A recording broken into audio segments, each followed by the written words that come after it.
As watch guys, we all have this dream of one day being able to tinker with the movement, to take it apart, to put it back together, maybe to service your own movement. So how difficult is it actually to take the movement apart and then put it back together? I took a couple of watchmaking courses to get to the bottom of this. Horology 101 and Horology 103 are a couple of courses offered by the Horological Society of New York. This is a non-profit organization that has been around in one form or another since 1866. My experience with watchmaking is very limited. I actually broke a movement trying to adjust the balance wheel.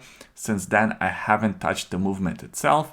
I also did a couple of videos with DIY Watch Club where I would assemble a watch, but that didn't really require working with the movement. It just required putting on the dial, the set of hands, and casing the movement. The actual experience of disassembling and assembling the movement was completely new. I also feel like I have these sausage fingers that I can't really work with, and I was always intimidated working with these tiny screws and the tiny little components that make up a watch movement. Lucky for me, that actually wasn't the problem. So the thing that I thought was going to be the hardest part was actually not that difficult, and the thing that I thought was not going to be a problem is actually the hardest part. So the first course, Horology 101, is where we took the movement apart.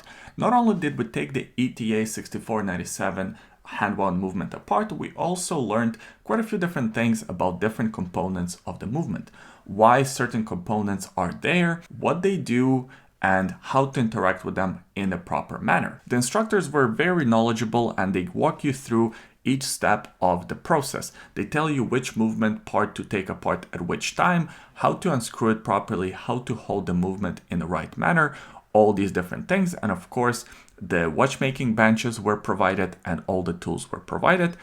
There is actually a proper way to sit at the workbench. I didn't know that. That's why in a lot of pictures you see watchmakers are sitting in this sort of awkward position, but that's actually the proper way to sit because that way you can really see the movement up close. It's important to note that we didn't actually learn how to disassemble all the jewels and how to lubricate these parts. That's the only part of the disassembly that we haven't done. And apparently it's one of the more difficult parts. It's one of the more advanced parts because lubricating the jewels and lubricating the movement is a complex part of watchmaking. So this was sort of the beginner level, and apparently doing the jewels work, that's the more advanced level of watchmaking. The next course was the Horology 103. In this course, you actually learned how to put all the components of the movement back together. Now, remember when I said that the part that I thought was going to be hard wasn't actually that hard? Well, in my head, I thought that actually dealing with all the tiny little components was going to be the difficult part. Not screwing up or not scratching the movement, missing it with a screwdriver, but actually that wasn't even that difficult. In fact, I found it really enjoyable and kind of easy. The difficult part is actually the knowledge of the sequence and also knowing how to interact with the movement. I mean, yeah, if you think about it, it's pretty obvious, but I just never thought about that disassembling the movement has completely different steps as assembling the movement. So actually, when you assemble the movement, you don't do it in the same order as you did taking the movement apart. There are completely different steps, and there are also the right and the wrong way of holding each different part. Each part of the movement is made out of different metals. Some of them are copper, which are very soft. So you have to be careful the way you pick up each different part. Also, some of the wheels are turning the opposite way. So you have to know which way to screw and unscrew the little screws. All these different things come with manuals and experience. And that is actually the most difficult part of the watchmaking, at least from the beginner's point of view. The working with the tools and that sort of thing wasn't that difficult. It's just intimidating at the beginning, but knowing the right steps and how to interact with each different part is the complicated part of watchmaking. So if you've been into watches for a while and you wanted to dive into watchmaking sphere, I think it's totally possible. You could take one of their courses if you're in New York or if a Horological Society is coming to your town. Just note, the courses are kind of expensive. I think it was about $600 for both courses, which is up there, but you do have an ETA movement to work with. The instructors are very knowledgeable. It's hosted in a hotel, all these different things that add to the cost. So I can't really complain about that. Just know what you're getting yourself into.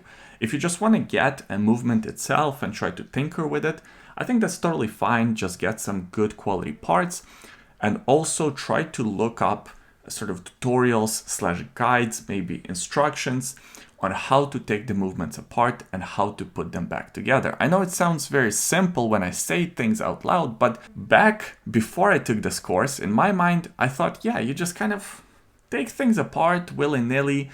I didn't really think that there's a proper order to taking things apart and that the order of putting things back together was completely different. Lastly, don't really be intimidated with all the little parts and all the little screws. I think it's not that bad working with it, especially since you have a magnifier and if you have proper lighting, I think you'll be totally fine. If you enjoy working with your car or if you enjoy puzzles, Lego, things like that, I think you will have a great time working and tinkering with the movement. I appreciate you watching this video all the way until the end. Give it a thumbs up if you enjoyed it. Subscribe to the YouTube channel for more videos like this. Also, shout out to Lugaro Jewelry Store. They're a local watch dealer and they actually are the ones who invited Horological Society of New York to Vancouver, which is really nice to see. I'm glad that local dealers are taking these steps of doing something fun for the watch community. So well done. And thanks for watching this video all the way until the end. Leave a comment in the comment section below. Let me know if you ever tried to take the movement apart and put it together, and if you worked with the movements, how was your experience with those things? I always enjoy reading your comments. Thanks for watching, and we'll see you next time. Bye.